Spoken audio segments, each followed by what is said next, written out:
இருந்திருப்பார். அவருடைய 7ஆம் இடத்து அனுகிரகம் அப்படின்றது வந்து உங்களுக்கு நல்ல லாபம், பெருங்கல்வி, முதுமையான கல்வி, 2வது கல்யாணம், தன்னைத்தானே ஒருநிலைப்படுத்திக் கொள்ளக்கூடிய ஒரு அமைப்பு, ஒரு ஸ்டெமினா வரம் அடைக்கக்கூடிய ஒரு அமைப்பு, இடமாற்றம் அப்படின்னு சொல்லக்கூடிய அமைப்பு, விரும்பிய இடங்களில் விரும்பிய ஊர்களில் நமது குடிமாற்றம் அப்படின்னு சொல்லக்கூடியது. அதாவது நான் இந்த ஊர்லேருந்து இந்த ஊருக்கு வந்து அப்படியே மைக்ரேஷன் ஆகிறேன் அப்படின்னு சொல்லி போகிறவங்களுக்கு வந்து நல்ல ஒரு அமைப்பை கொடுத்துருப்பார் 7ஆம் இடத்துல. பொதுவாக வந்து 7ஆம் இடத்துல இருந்தாலே ராசியை பார்க்கக்கூடிய குரு, அப்போ ராசியை பார்த்துட்டு இருப்பார்.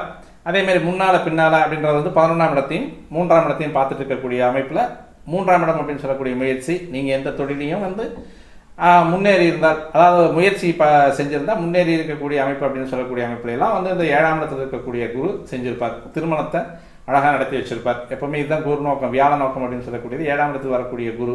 இதே 7ஆம் இடத்துல வரக்கூடிய குரு வந்து 9ஆம் இடத்துல இருந்தாலும் ராசியை பார்த்துட்டு இருப்பார், 5ஆம் இடத்துல இருந்தாலும் ராசியை பார்த்துட்டு இருப்பார். அப்போ 7, 5, 9 வரக்கூடிய குருவினுடைய பார்வை கண்டிப்பாக ராசியை பார்க்கும். 8ஆம் இடத்துல இருக்கக்கூடியது இப்பவும் திருமணம் நடக்கும். ஏன்னா 2ஆம் இடத்தை பார்க்குறாரு. தனஸ்தானம், குடும்பஸ்தானம். பொதுவாக குடும்பஸ்தானத்தை குரு எப்போ பார்க்குறாரோ அப்போ தான் திருமணம் அப்படின்றது வந்து நிச்சயிக்கப்படும். கண்டிப்பாக வந்து கன்ஃபார்மாக சொல்லலாம் அப்படின்னா கண்டிப்பாக 8ஆம் இடத்துல மறையக்கூடிய குரு தான் கண்டிப்பாக வந்து 7ஆம் பார்வையாக பார்க்கக்கூடிய அமைப்பு அப்படின்னு சொல்லக்கூடியதில் உங்களுக்கு திருமண வைபவத்தை செய்து வைப்பான். அதேமாதிரி 9ஆம் இடத்துக்கு வரும்போது பார்க்க மாட்டான். 10ஆம் இடத்துக்கு வரும்போதும் அதே மாதிரி வந்து 2ஆம் இடத்தை பார்க்கக்கூடிய அமைப்பு. இப்போ 2ஆம் இடத்தை எந்தெந்த இடங்களில் இருந்து பார்க்குறாரோ அந்தந்த இடங்களில் இருந்து குரு பயிற்சியாகி வரும்பொழுது கண்டிப்பாக அந்த திருமணம் அப்படின்னு சொல்லக்கூடிய அமைப்பை கண்டிப்பாக செஞ்சார். 6ஆம் இடத்துக்கு வந்தாலும் 9ஆம் பார்வையாக 2ஆம் இடத்தை பார்ப்பார்.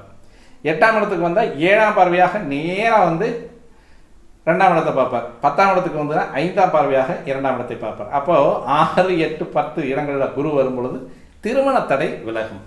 அதனால் இந்த தடவை வந்து விருச்சிக ராசி நேயர்கள், விருச்சிக ராசி அன்பர்கள் யாராவது திருமணம் அப்படின்னு சொல்லக்கூடியது தடைப்பட்டு கொண்டே இருந்தால் கண்டிப்பாக இந்த தடவை வந்து உங்களுக்கு திருமணம் நடக்கக்கூடிய ஒரு அமைப்பு இருக்குது.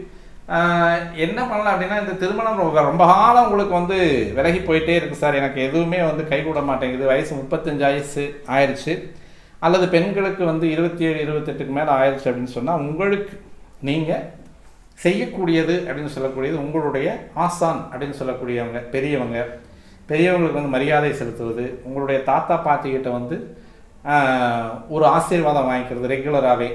இதுவும் வந்து வெள்ளிக்கிழமை ராகு காலத்தில் நீங்கள் வந்து ஆசீர்வாதம் வாங்கிக்கிட்டீங்கன்னா, தாத்தா பாட்டிக்கிட்ட வாங்கிக்கிட்டீங்க அப்படின்னா நல்ல ஒரு விமோச்சனம் கிடைக்கும். தந்தை தாய்கிட்ட ஆசீர்வாதம் வாங்குறது அப்படின்றது வந்து சூரியன் அப்படின்னு சொல்லக்கூடிய ஞாயிற்றுக்கிழமையும் திங்கட்கிழமையும் வந்து உங்களுடைய அம்மா அப்பா கிட்ட ஆசீர்வாதம் வாங்கினீங்கன்னா இந்த திருமண தடை நீங்கும். வேற எங்கேயும் பரிகாரம்